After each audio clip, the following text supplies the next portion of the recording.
वांग जिनलान ने चरण को बताया कि आज दोपहर जब वह और प्रिया दुकान में कपड़े सिल रही थीं, एक छोटा ट्रक जिसमें एक माल का डिब्बा था अचानक दुकान के प्रवेश द्वार पर रुका। इससे पहले कि वे दोनों कुछ समझ पाते, 3-5 हटे कट्टे आदमी अचानक अंदर घुस आए। प्रिया और वांग जिनलान ने उनके उग्र भाव देखे और मदद के लिए पुकारने ही वाले थे कि हटे कट्टे आदमियों ने आगे बढ़कर उन्हें बेहोश कर दिया। इसके बाद प्रिया को ले जाया गया और वांग जिनलान दुकान में ही ढेर हो गया। वांग जिनलान से जब चरण को घटना का पता चला तो उसकी मुट्ठियां भींच गईं और चट-चट की आवाज़ें आने लगीं। उसकी आंखें लाल हो गईं और उसके पूरे शरीर से एक जानलेवा आभा निकल रही थी। इन लोगों ने प्रिया का अपहरण करने की हिम्मत की। धिक्कार है इन पर। उसके दिल में उमड़ती चिंता और डर ने चरण के मन को अस्त व्यस्त कर दिया। उसका दिल तेजी से धड़क रहा था और वह क्रोध के कगार पर था, विवेक और शांति बनाए रखने में असमर्थ। चरण ने अपना हाथ उठाया और खुद को जोर से थप्पड़ मारा। उसके गाल पर चुभते दर्द ने उसे कुछ होश में आने में मदद की। गहरी सांस लेते हुए चरण तेजी से दुकान से बाहर भागा। उसका दिमाग तेजी से घूम रहा था। जिन लोगों ने प्रिया को पकड़ा था उनका मकसद चरण को उनके लिए मशीन का ब्लूप्रिंट बनाने के लिए मजबूर करना था। ये लोग उसे पकड़ने आ रहे थे। उन्होंने उसे नहीं बल्कि प्रिया को पकड़ा था, क्योंकि अगर वे चरण को पकड़ लेते तो शायद वह उनका साथ न देता। लेकिन प्रिया को पकड़कर वे चरण को बेहतर तरीके से मजबूर कर सकते थे। उन लोगों के समूह का एक अनुरोध था, इसलिए वे फिलहाल प्रिया के साथ कुछ नहीं करेंगे। ये समझकर चरण को थोड़ी राहत मिली, लेकिन उसके दिल में उठे गुस्से और चिंता ने उसके पूरे चेहरे को कुछ विकृत कर दिया था। वह सबसे तेज गति से छोटे आंगन की ओर भागा और जैसे ही वह छोटे आंगन के मुख्य द्वार पर पहुंचा, उसने देखा कि झांग जिनिंग चिंतित भाव से द्वार पर खड़ी है। मालिक, क्या हुआ? तियान तियान को कुछ हो गया है। चरण ने बस इतना कहा। झांग जिनिंग को और सवाल पूछने से रोकने के लिए अपना हाथ उठाया और तेजी से मुख्य घर में चला गया। उसके पीछे झांग जिनिंग के हाव भाव थोड़े बदल गए जब उसने सुना तियान तियान मुश्किल में है। चरण को शांत और विवेक शून्य बनाने वाली एकमात्र व्यक्ति प्रिया थी। वह जल्दी से उसके पीछे गई और देखा, चरण पहले ही टेलीफोन के पास जाकर एक नंबर डायल कर चुका था। झांग जिनिंग ने भौहें सिकोड़ लीं, पास ही खड़ी होकर धैर्यपूर्वक चरण के फोन का इंतजार कर रही थी। चरण ने जिस व्यक्ति को फोन किया वह डू जेंगटिंग था, जो बीजिंग में बहुत दूर था। हालांकि डू परिवार बीजिंग में बहुत दूर था, लेकिन उनकी शक्ति और रुतबे के कारण वह जियांग शहर और यहां तक कि हुआंगान काउंटी को भी सीधे आदेश दे सकता था। चरण के लिए प्रिया का गायब होना हर मिनट और हर सेकंड एक दिल दहला देने वाली पीड़ा थी। उसे प्रिया को ढूंढना था और उसे सबसे तेज गति और कुशलता से बचाना था, और इसके लिए उसे डू परिवार की शक्ति का इस्तेमाल करना ही था। हेलो। कॉल जल्दी से कनेक्ट हो गई और फोन पर डू जेंगटिंग की आवाज़ सुनाई दी। चरण ने उसके ऑफिस के नंबर पर फ़ोन किया था, जिससे वह डू जेंगटिंग से जल्दी संपर्क कर सका। पिताजी, कुछ हुआ है। तियान तियान का अपहरण हो गया है। चरण ने बिना कोई शब्द गनवाए सीधे सीधे सबसे संक्षिप्त भाषा में डू जेंगटिंग को स्थिति समझा दी और उसे सभी ज्ञात सुराग बता दिए। धमाका। चरण की बातें सुनकर डू जेंगटिंग ने मेज पर जोर से हाथ पटका। उसके चेहरे पर जबरदस्त गुस्सा साफ झलक रहा था। वे मौत को दावत दे रहे हैं, मेरी बेटी का अपहरण करने की हिम्मत कर रहे हैं, वे बस जीने से थक गए हैं। उसने गहरी सांस ली और चरण से कहा, चरण, पहले तुम उन लोगों की बात से सहमत होने का नाटक करो, उन्हें ब्लूप्रिंट बनाने में मदद करो और उन्हें स्थिर करो। मैं तुरंत जियांग सिटी और हुआंगान काउंटी की सेना से संपर्क करूंगा और उनसे सीधे हस्तक्षेप करवाऊंगा। मुझे विश्वास है कि हम तियान तियान को जल्द से जल्द ढूंढकर उसे सुरक्षित छुड़ा लेंगे। ठीक है। ये सुनकर चरण तुरंत मान गया। डू जेंगटिंग ने चरण को कुछ निर्देश दिए और फिर सीधे फ़ोन रख दिया। उसके चेहरे पर जबरदस्त गुस्सा साफ दिखाई दे रहा था और फिर उसने लगातार कई फ़ोन किए। आदेश देने के बाद उसकी आंखें ठंडी और हिंसक हो गईं और उनमें हत्या का साफ इरादा झलक रहा था। कई सालों तक सेना का नेतृत्व करने के बाद कमांडर के रूप में उसका पद लाशों के पहाड़ों और खून के समुद्रों के बीच लड़ा गया था।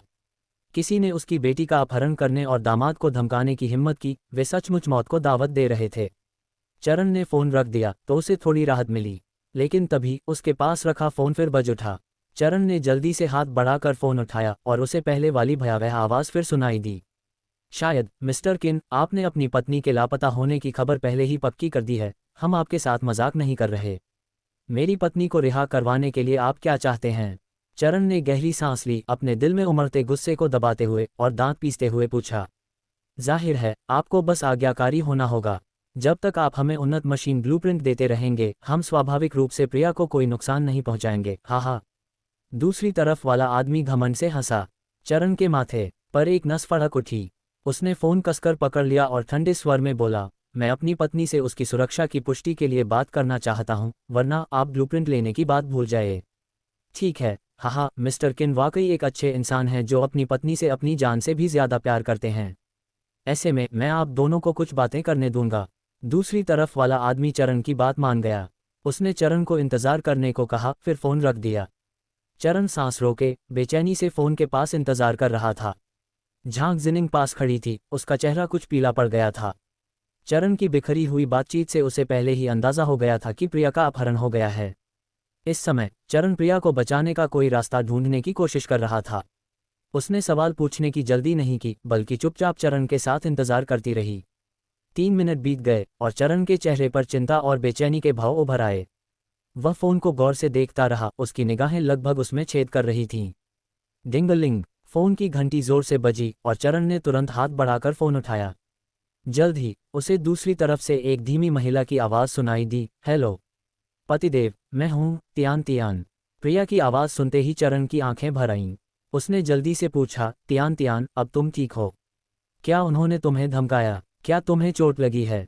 नहीं पतिदेव, चिंता मत करो, मैं अभी ठीक हूँ। हालांकि प्रिया की आवाज़ में डर का एहसास था, फिर भी वह अपेक्षाकृत शांत थी। मुझे नहीं पता कि वे मुझे कहाँ ले गए। उन्होंने मुझे हाथ नहीं लगाया, बस एक कमरे में बंद कर दिया। अभी कोई खतरा नहीं होना चाहिए। चरण ने उसकी धीमी आवाज़ सुनी और उसके दिल में एक टीसी महसूस हुई। प्रिया को ले जाया गया था, वह अंदर से बहुत डरी और सहमी हुई होगी, लेकिन अब वह शांत थी, उसकी भावनाओं को दिलासा दे रही थी। चरण की आंखें थोड़ी गर्म हो गईं। उसने जल्दी से प्रिया से कहा, पत्नी डरो मत, मैं तुम्हें जल्द से जल्द बचा लूंगा। मुझे तुम पर विश्वास है पतिदेव। प्रिया ने तुरंत जवाब दिया। वह कुछ और कहना चाहती थी, लेकिन फ़ोन उससे छीन लिया गया। फ़ोन के दूसरी तरफ से एक कर्कश आवाज़ आई, ठीक है, बकवास बंद करो। चरण, जब तक तुम आज्ञाकारी रहोगे हम उसे नुकसान नहीं पहुंचाएंगे। चरण ने अपने दिल में गुस्सा दबाते हुए फ़ोन के दूसरी तरफ वाले व्यक्ति से सख्ती से कहा, तुम्हें अपनी बात रखनी चाहिए।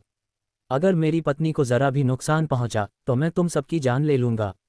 ओह ओह, तुम बहुत आक्रामक हो। कर्कश आवाज़ में आश्चर्य साफ झलक रहा था। चिंता मत करो, हमें सिर्फ पैसे चाहिए, जान नहीं। हम उसे आसानी से नुकसान नहीं पहुंचाएंगे। इतना कहकर दूसरे पक्ष ने फ़ोन रख दिया। चरण ने रिसीवर पकड़ लिया, उसकी आंखों में एक विचारमग्न भाव चमक रहा था। उसने कुछ देर सोचा, फिर नंबर दोबारा डायल किया। हाँ, मुझे शक है कि मैं जिस जगह रह रहा हूँ उस पर नज़र रखी जा रही है। बेहतर होगा कि पहले उन लोगों पर नियंत्रण किया जाए। चरण ने डू जेंगटिंग को फ़ोन किया और उसे जो ताज़ा जानकारी मिली थी उसे बताया। दूसरे पक्ष को उसके पुलिस बुलाने की ज़रा भी चिंता नहीं थी, इसलिए उन्होंने उसकी हर गतिविधि पर नज़र रखने के लिए आंगन के पास लोगों को तैनात कर दिया होगा। ठीक है, चिंता मत करो, मैं वहाँ के लोगों से तुरंत संपर्क करूँगा। खबर मिलते ही डू जेंगटिंग तुरंत वहाँ पहुँच गया। फ़ोन रखने के बाद चरण ड्राइंग पेपर और औजार लेने गया और 8 अमर लोगों की मेज़ पर बैठ गया। पर्दे के पीछे के लोगों को स्थिर करने के लिए उसे हमेशा एक दिखावा करना पड़ता था। झांग जिनिंग जल्दी से उसके सामने बैठ गई, उसका चेहरा चिंता और बेचैनी से भरा हुआ था। गुरुजी, क्या सिस्टर प्रिया अब ठीक हैं? क्या आपने उन्हें बचाने का कोई उपाय सोचा है? वह ठीक हो जाएगी। चरण ने उसकी ओर देखा, बाकी की बात करें तो अभी तो हम बस धैर्यपूर्वक प्रतीक्षा कर सकते हैं। बिना सिर वाली मक्खी होना बिल्कुल भी कारगर नहीं है। वह भी बस इतना ही शांत रह सकता था कि डू जेंगटिंग के अपने घर के पास लगे कीलों को हटाने के लिए लोगों का इंतजाम करने का इंतजार करे। दुश्मन की आंखों को पहले बंद करके ही अगला कदम उठाया जा सकता था। झांग जिनिंग ने सिर हिलाया और धैर्यपूर्वक चरण के साथ प्रतीक्षा करने लगा। चरण मेज़ पर बैठा था, उसके हाथों में ड्राइंग टूल्स थे, उसकी नज़र मेज़ पर रखे सफ़ेद कागज़ पर टिकी थी, फिर भी वह कुछ खोया हुआ था। ये जानते हुए भी कि तियान तियान अस्थायी रूप से जानलेवा खतरे से बाहर है, उसका दिल शांत नहीं हो पा रहा था। उसे बहुत ग्लानि हो रही थी। अनजाने में ही उसे निशाना बनाया जा चुका था। दूसरों से बढ़कर अपनी क्षमताओं का प्रदर्शन करते समय अवसर और खतरा एक साथ मौजूद होते हैं। भविष्य में उसे अपनी और अपने आसपास के लोगों की सुरक्षा के लिए लोगों का एक समूह बनाने का तरीका ढूंढना था। जैसे जैसे उसका व्यवसाय बड़ा होता गया और उसकी प्रदर्शित क्षमताएं मजबूत होती गईं, ऐसी मुसीबतें लगातार दस्तक देती रहीं। चरण को यह सुनिश्चित करना था कि वह अपनी और अपने आसपास के लोगों की रक्षा के लिए पर्याप्त मजबूत रहे। जैसे जैसे आसमान धीरे धीरे काला होता गया, झांग जिनिंग अपने दिल की बेचैनी बर्दाश्त नहीं कर सकी और उठ खड़ी हुई, मुख्य हॉल और आंगन की सारी लाइटें जला दी और आंगन में इधर उधर टहलने लगी। चरण 2 घंटे से बिना हिले डुले मेज़ पर बैठा था। उसके होंठ कसकर भीगे हुए थे और उसकी मांसपेशियां तनी हुई थीं। आंगन के प्रवेश द्वार से तेज कदमों की आहट सुनाई दी और चरण और झांग जिनिंग ने एक साथ उस ओर देखा। हरी सैन्य वर्दी पहने पूरी तरह से सशस्त्र सैनिकों का एक दल तेजी से छोटे से आंगन में घुस आया। लोगों के इस समूह को देखकर चरण की आंखें चमक उठीं और वह जल्दी से उठकर बाहर चला गया। क्या आप मिस्टर किन हैं? मैं जो यांग हूँ, हमारे हुआंगान काउंटी सशस्त्र बल विभाग का रेजिमेंट कमांडर, और मैं सुश्री तियान तियान को बचाने में आपकी सहायता करने के आदेश पर यहाँ आया हूँ। हम आपके आंगन की निगरानी कर रहे 2 लोगों को पहले ही गिरफ्तार कर चुके हैं। टीम का नेतृत्व कर रहे जो यांग ने जल्दी से अपने पहचान पत्र निकाले और उन्हें चरण को दिखाते हुए स्थिति समझाई। पहचान पत्र देखने के बाद चरण को थोड़ी राहत मिली और उसने जल्दी से पूछा, रेजिमेंट कमांडर जो, क्या आपने पकड़े गए दोनों अपराधियों से कोई सुराग पूछताछ की है? उन्हें आपके आंगन के आसपास आपकी हर गतिविधि पर नज़र रखने का आदेश दिया गया था और उन्हें ज़्यादा कुछ पता नहीं है। फिलहाल हमें उनसे सिर्फ इतना पता चला है कि सुश्रीडू को उनके समूह द्वारा जियांग शहर ले जाया गया है। जो यांग ने तुरंत चरण को अब तक ज्ञात सुराग बताए। ये सुनकर चरण थोड़ा भौंचक्का हो गया। तो क्या मेरी पत्नी को ले जाने वाली गाड़ी मिल गई है? क्या आपने उस सुराग पर खोज जारी रखी है? वह छोटा ट्रक सेना को जियांग शहर में एक सुनसान सड़क पर छोड़ दिया गया मिला है और उससे कोई और सुराग नहीं मिला है। फिलहाल जियांग शहर की सेना अपनी खोज और जांच का दायरा बढ़ा रही है और सुश्रीडू का जल्द से जल्द पता लगाने की कोशिश कर रही है। जो यांग ने जल्दी से जवाब दिया। चरण का दिल थोड़ा भारी हो गया और उसने जो यांग से गहरी आवाज में कहा, अभी के लिए मास्टरमाइंड को स्थिर करने के लिए पकड़े गए दोनों अपराधियों का इस्तेमाल करो। मुझे जियांग शहर जाना है। मैं रेजिमेंट कमांडर जो से इसकी व्यवस्था करने के लिए कहता हूँ। यह मेरा कर्तव्य है मिस्टर किन, विनम्र होने की कोई ज़रूरत नहीं है। इस बार हमारा मिशन सुश्रीडू को जल्द से जल्द बचाने में आपकी सहायता करना है। जो यांग ने तुरंत जवाब दिया और अपने अधीनस्थों को एक वाहन की व्यवस्था करने का आदेश दिया। जीनिंग, तुम घर का ध्यान रखना। मैं तियान तियान को बचाने के लिए जियांग शहर जा रहा हूँ। चरण ने झांग जिनिंग को निर्देश दिया। ठीक है गुरु, कृपया सावधान रहें। हालांकि झांग जिनिंग चिंतित और बेचैन थी। वह जानती थी कि वह ज़्यादा मदद नहीं कर पाएगी। ऐसे नाजुक क्षण में अगर वह परेशानी पैदा न करे तो ही अच्छा था। चरण ने झांग जिनिंग को निर्देश देना समाप्त किया। अचानक उसके दिमाग में एक अंतर्दृष्टि कौंधी। जियांग शहर, तियान तियान का अपहरण करने वाले लोग जियांग शहर से आए थे और उन्होंने चारणों को निशाना बनाया। मशीन डिज़ाइन ड्राइंग की वजह से उसके चेहरे पर एहसास का भाव उभर आया।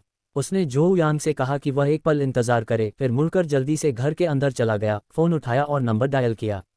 जल्द ही लाइन के दूसरी तरफ मौजूद व्यक्ति ने फ़ोन उठाया। हेलो चरण, अभी क्यों फ़ोन कर रहे हो? कॉल में ली लिकुन की आवाज़ में आश्चर्य था। क्या ये फिर से नए ड्राइंग हो सकते हैं? भाई ली, मेरी बात सुनो। जियांग सिटी में हमारी लिकुन मशीनरी फैक्ट्री का सबसे बड़ा प्रतिद्वंद्वी कौन है? चरण ने सीधे पूछा। हालांकि उसे यकीन नहीं था कि यह मामला जियांग सिटी की दूसरी मशीनरी फैक्ट्रियों से जुड़ा है, लेकिन जब तक वह किसी संदिग्ध की पहचान कर लेता, तियान तियान को ढूंढने की संभावना ज़्यादा होती। ये सुनकर ली लिकुन थोड़ा स्तब्ध रह गया। उसे समझ नहीं आया कि चरण ने अचानक ये क्यों पूछा, लेकिन उसने झट से जवाब दिया, ये होंग्युआन मशीनरी फैक्ट्री है।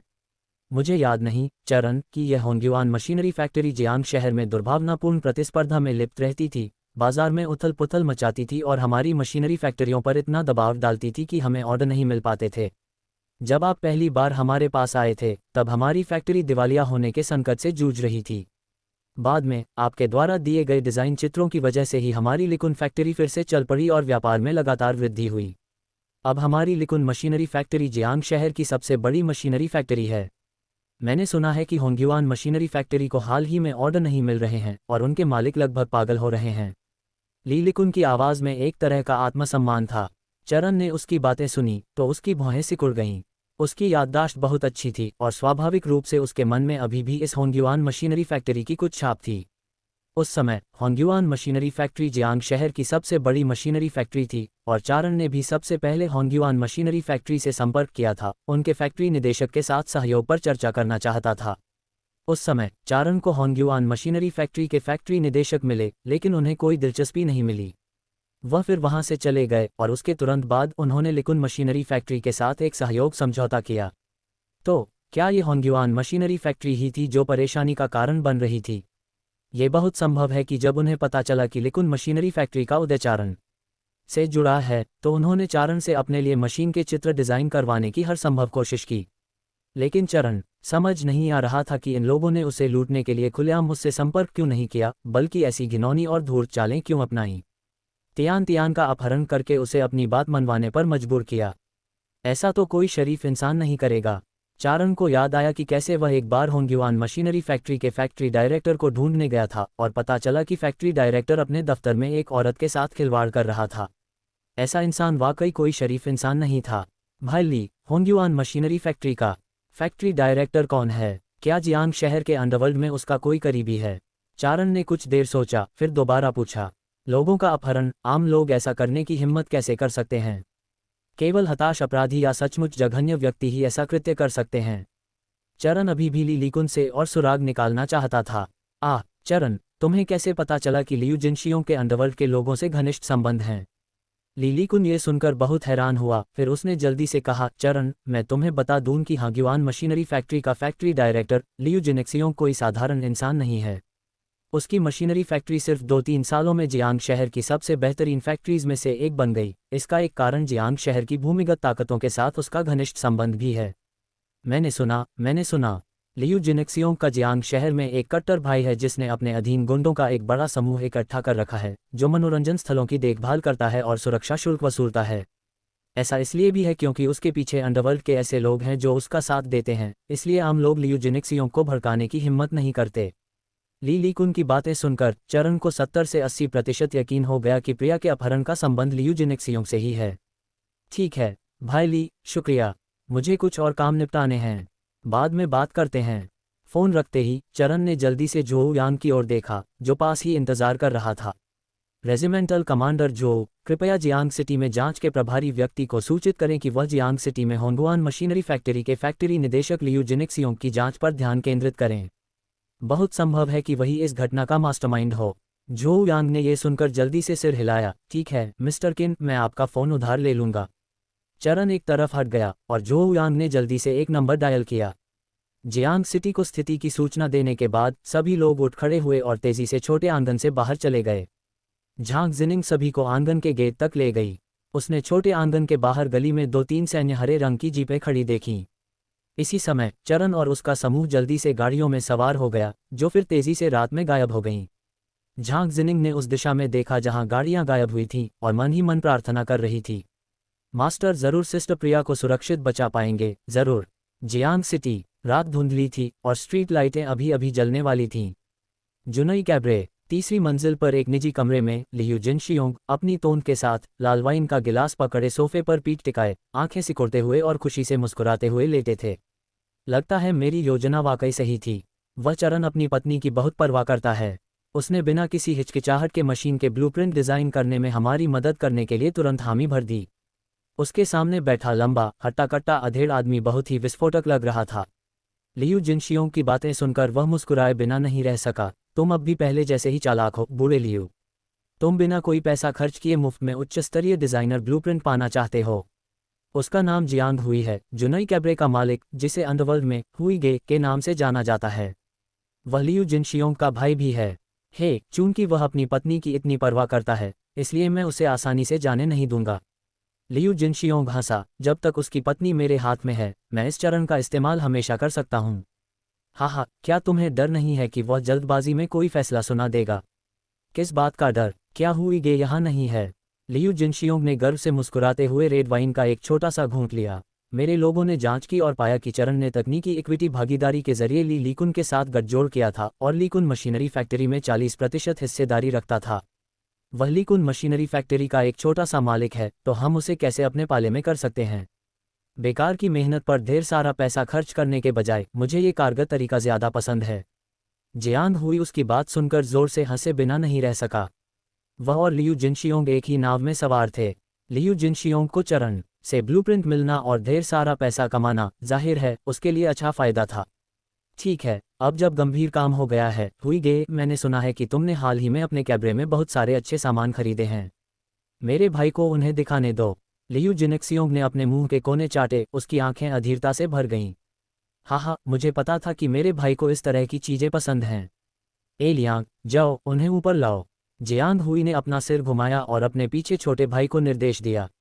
हाँ, हुई गे। जैसे ही छोटा भाई निजी कमरे से बाहर निकला, जल्द ही कई कम कपड़े पहने दुबली पतली लड़कियों को निजी कमरे में लाया गया। लड़कियों में सबसे बड़ी केवल 18 या 19 साल की लग रही थी, और सबसे छोटी केवल 15 या 16 साल की थी। हालांकि उनके चेहरे युवा और कोमल थे, कोई भी उनके नाजुक चेहरे से बता सकता था कि वे उल्लेखनीय रूप वाली सुंदरियों में विकसित होंगी। ये केवल अफसोस की बात थी कि इन सुंदर, शुद्ध युवा लड़कियों के चेहरे पर अब भय और डर के भाव थे। आज रात अगर तुम लड़कियां हुई गे और बॉस लियू की अच्छी तरह से सेवा करोगी तो तुम्हें अच्छा इनाम मिलेगा, लेकिन अगर तुम सहयोग नहीं करोगी तो हमें बेरहम होने का दोष मत देना। लड़कियों को अंदर धकेलने वाले व्यक्ति का नाम एलियांग था। इस समय लड़कियों को धमकाते हुए उसकी आंखें भयंकर थीं। लड़कियां डर के मारे कांप उठीं और जल्दी से अपने चेहरे नीचे कर लिए। लियू जिनेक्सियोंग ने अपनी जांघ थपथपाए और एक खूबसूरत लड़की को देखकर मुस्कुराया। आओ छोटी बहन, डरो मत, यहाँ मेरे पास आओ, बड़ा भाई तुम्हारा अच्छे से ख्याल रखेगा। जिस लड़की की ओर उसने इशारा किया वह कांप उठी। सहज ही लियू जिनेक्सियोंग के मोटे चेहरे पर नजर पड़ी और उसका रंग बेहद पीला पड़ गया। तुम किस लिए टालमटोल कर रही हो? जल्दी जाओ, आराम से बॉस लियू की सेवा करो और तुम्हारे अच्छे दिन आएंगे। एलियांग ने हाथ बढ़ाकर लड़की को धक्का दिया और उसे सीधे लियू जिनेक्सियोंग की बाहों में धकेल दिया। लड़की डर के मारे चीख पड़ी, उसका चेहरा पीला पड़ गया और फिर लियू जिनेक्सियोंग ने उसे कसकर गले लगा लिया। बाकी लड़कियां भी जियांग हुई और लियू जिनेक्सियोंग के पास बैठने के लिए मजबूर हो गईं या धक्का दे दिया गया। उनकी आंखें दहशत से भरी थीं और उनकी साफ काली सफ़ेद आंखों में आंसू आ गए थे, लेकिन उन्होंने उन्हें गिरने नहीं दिया। सुगंधित, कितनी सुगंधित! लियू जिनेक्सियोंग ने अपना सिर लड़की की गर्दन में छिपा लिया। एक गहरी सांस ली, उसके चेहरे पर आनंद का भाव था। लड़की डर के मारे कांप उठी, उसका चेहरा मौत की तरह पीला पड़ गया। हे हुई गे, मेरे भाई को ये बच्ची पसंद है, इसलिए मैं इसे पहले कमरे में ले जाकर आनंद लेता हूँ। लियू जिनेक्सियोंग बच्ची को अपनी गोद में लेकर बहुत संतुष्ट था और उसे निजी कमरे के अंदर कमरे में खींचने ही वाला था। उसकी गोद में बैठी लड़की की आंखों में निराशा साफ दिखाई दे रही थी। उसने कमरे में मौजूद लोगों से मदद मांगते हुए ऊपर देखा, लेकिन उसे बस उदासीन या अभ्यस्त निगाहें ही दिखाई दीं। लड़की की आंखें धीरे धीरे गहरे धूसर रंग की हो गईं। किसी बेजान कठपुतली की तरह लियू जिनेक्सियोंग उसे निजी कमरे के पीछे वाले कमरे में घसीट ले गया। जियांग हुई ने यह दृश्य बड़े चाव से देखा और बगल वाली लड़की को शराब पिलाने दी। उसने खुद तो नहीं पी, लेकिन बगल वाली लड़की को पिलाने के लिए हाथ बढ़ाया। जल्द ही अंदर वाले कमरे से लड़की की चीखें और रोने की आवाज़ें आने लगीं। जियांग हुई के बगल में बैठी लड़कियां कांप उठीं, लेकिन चुपचाप अपने सिर नीचे कर लिए। जब सब सोच रहे थे कि आज का दिन भी आम दिनों जैसा ही होगा, तभी उन्होंने अचानक लियू जिनेक्सियोंग की चीख सुनी। जियांग हुई ने कमरे की ओर देखा और एलियांग अपने आदमियों के साथ तेजी से अंदर भागा। और फिर उन्होंने देखा कि लियू जिनेक्सियोंग अपनी जांघों को पकड़े हुए दर्द से कराहते हुए बिस्तर पर लेटा हुआ है। इस बीच लड़की तीसरी मंजिल की खिड़की पर खड़ी थी। उसने पीछे मुड़कर अंदर आई भीड़ को देखा और फिर दृढ़ता से नीचे कूद पड़ी। चरण और उसका समूह कार में सवार होकर तेजी से जियांग सिटी की ओर चल पड़े। वे शाम 7:25 बजे हुआंगान काउंटी से रवाना हुए और रात 10 बजे जियांग सिटी पहुंचे। जियांग सिटी पहुंचने पर जोऊ यांग, चरण और अन्य लोगों को जियांग सिटी के संचालन प्रमुख, जो ब्रिगेड कमांडर भी थे, चेन वांगनियान से मिलने ले गए। संक्षिप्त परिचय के बाद चरण ने तुरंत जियांग सिटी द्वारा एकत्रित जानकारी के बारे में पूछताछ की। श्री किन, आपका संदेश मिलने के बाद हमने तुरंत चेन जिनशियोंग और उसके आसपास के लोगों की जांच के लिए लोगों को भेजा। हमारे द्वारा भेजे गए लोगों ने अभी तक कोई रिपोर्ट नहीं दी है। डिंगलिंग, चेन वांगनियान की बात पूरी होने से पहले ही कमरे में टेलीफोन की घंटी बज उठी। उन्होंने चरण और अन्य लोगों को रुकने का इशारा किया, फिर जल्दी से फ़ोन उठाया। नमस्ते, मैं चेन वांगनियान हूँ। क्या? ठीक है, मैं समझ गया। कुछ संक्षिप्त शब्दों के बाद उसने कॉल समाप्त की और चरण और जोऊ यांग की ओर देखा। हमें सुश्रीडू का वर्तमान स्थान मिल गया है जहां उन्हें रखा गया है। श्री किन, कमांडर जोऊ, हम सुश्रीडू को बचाने के लिए तुरंत रवाना हो रहे हैं। अच्छा, मैं आपके साथ चलूंगा। ये सुनकर चरण के चेहरे पर खुशी के भाव आ गए और वह जल्दी से सबके साथ बाहर चला गया। चेन वांगनियान ने अपने सैनिकों को इकट्ठा किया, सैनिकों की एक टीम का नेतृत्व किया और सभी जल्दी से कारों में सवार हो गए, जो रात भर तेजी से आगे बढ़ती रहीं। कार में बैठे बैठे चरण का दिल धड़क रहा था। काफिला जियांग शहर के शहरी क्षेत्र से 20 मिनट से ज्यादा समय तक चला और फिर एक आंगन के प्रवेश द्वार पर रुका। सभी लोग उतर गए और हथियारों से लैस सैनिकों ने आंगन का दरवाजा लात मारकर खोल दिया और अंदर भाग गए। चरण चेन वांगनियान और जोऊ यांग के पीछे पीछे चला, सैनिकों के साथ आंगन में घुस गया और तियान तियान को हर जगह ढूंढने लगा। आंगन में कुल मिलाकर कुछ ही कमरे थे और सभी धीरे धीरे मुख्य हॉल के कसकर बंद लकड़ी के दरवाजे के पास पहुंचे। सुश्रीडू को इसी कमरे में होना चाहिए और अंदर 2 गुंडे हैं, एक सिपाही ने सूचना दी। ये सुनकर चरण के चेहरे के भाव थोड़े बदल गए। अब तियान तियान को गुंडों से कैसे सुरक्षित बचाया जा सकता था। चेन वांगनियान ने भौहें चढ़ाईं और कमरे के अंदर मौजूद लोगों पर ठंडे स्वर में चिल्लाया, अपने हथियार डाल दो और बंधक को छोड़ दो। तुम घिर गए हो, अभी आत्मसमर्पण कर दो और तुम अपना अपराध और सज़ा कम कर सकते हो। क्या तुम हमें मूर्ख समझते हो? इस औरत के हाथों में होने से ही हम भाई सुरक्षित हैं। जल्द ही कमरे के अंदर से एक कर्कश पुरुष की आवाज़ आई, कोई भी जल्दबाजी में कदम मत उठाना, वरना मैं इस महिला को मार डालूंगा। ये कर्कश आवाज़ वही थी जो चरण ने पहले फ़ोन पर सुनी थी। चरण का माथा जोर से सिकुड़ गया, उसने चाहा कि वह उसी क्षण दौड़कर अंदर जाए और तियान तियान को पकड़े हुए व्यक्ति को मुक्का मारकर मार डाले। चेन वांगनियान का चेहरा काला पड़ गया। ये Tian Tian Du commander Du Zhengting की बेटी थी। अगर जियांग शहर में उसे कुछ हो गया तो पूरे जियांग शहर में बड़ी उथल पुथल मच जाएगी। घर के अंदर तियान तियान को 2 डाकुओं ने पकड़ रखा था। इस कमरे में केवल एक ही दरवाज़ा था।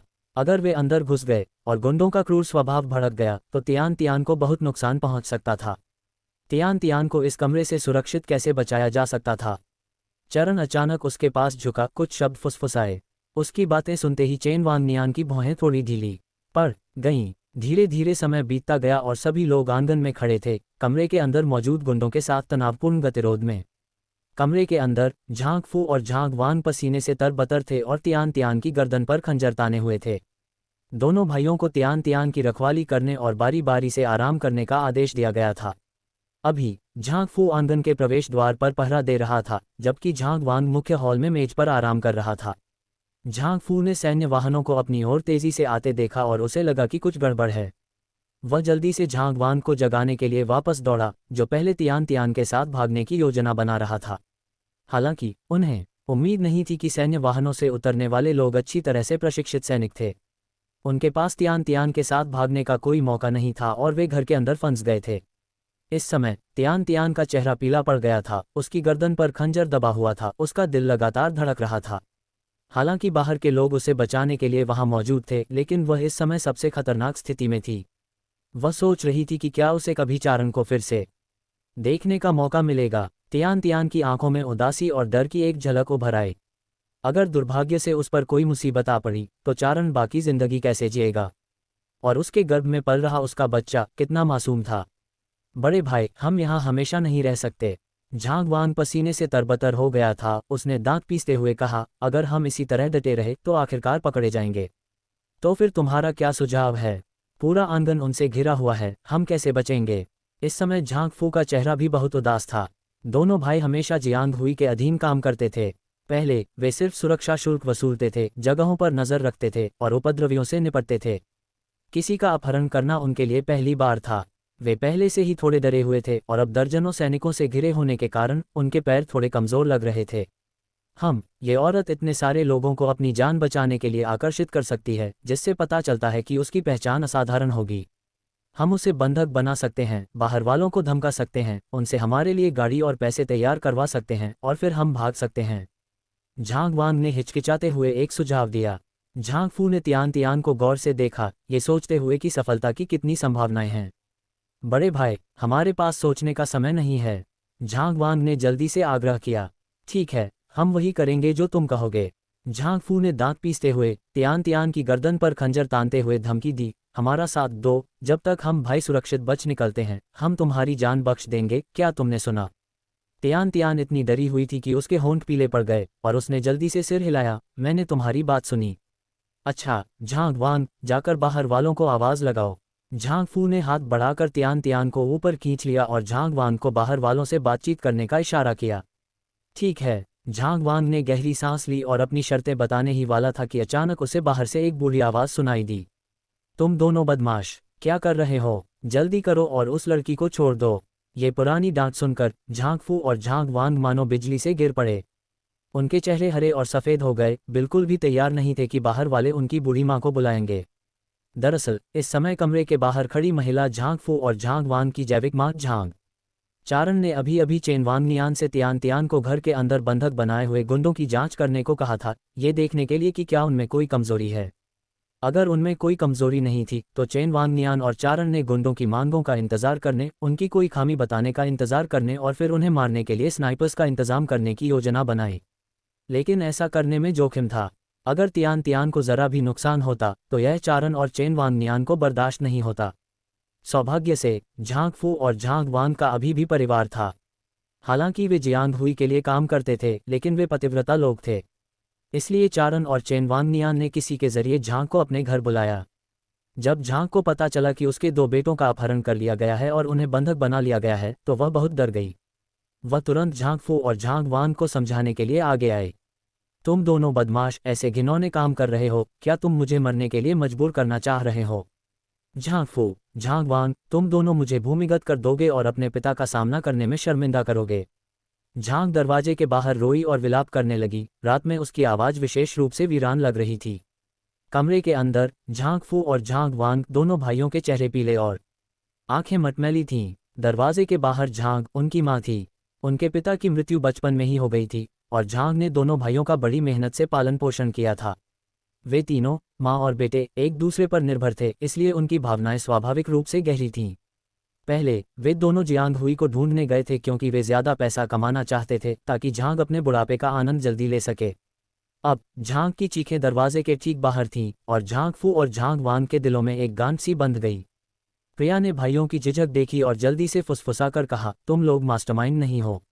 अगर तुम स्वेच्छा से आत्मसमर्पण करोगे और पुलिस के साथ सहयोग करोगे तो तुम्हें जरूर हल्की सजा मिलेगी।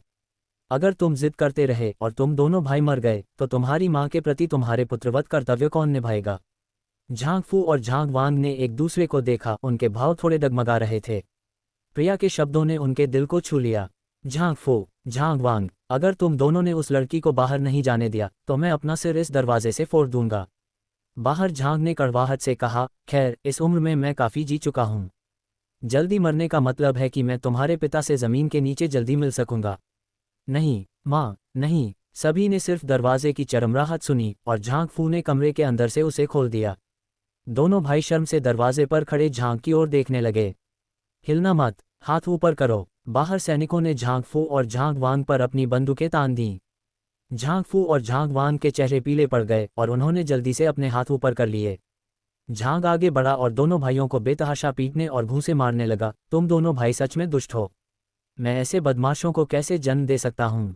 झांग फू और झांग वांग को काबू में करने के बाद चरण तुरंत कमरे में भागा। प्रिया को देखते ही उसकी आंखें लाल हो गईं और वह जल्दी से आगे बढ़ा। उसके कंधों को सहारा देते हुए चिंता से पूछा, पत्नी, क्या तुम ठीक हो? डरो मत, मैं यहाँ हूँ। प्रिया का चेहरा पीला पड़ गया था और उसका शरीर हल्का कांप रहा था। जैसे ही उसने चरण को देखा, उसकी आंखों से आंसू बह निकले और उसके चेहरे पर बहने लगे। वह फूट फूट कर रोने लगी और चरण की बाहों में गिर पड़ी और उसे कसकर पकड़ लिया। मैं ठीक हूँ पतिदेव, मैं बहुत डरी हुई थी। मुझे बहुत डर था कि मैं तुम्हें फिर कभी नहीं देख पाऊंगी। वह बहुत दुखी होकर रोई। जब सैनिक झांग फू और झांग वांग से भिड़ रहे थे तब उसकी गर्दन पर चाकू रखा गया था और प्रिया को पहली बार मौत इतनी करीब महसूस हुई।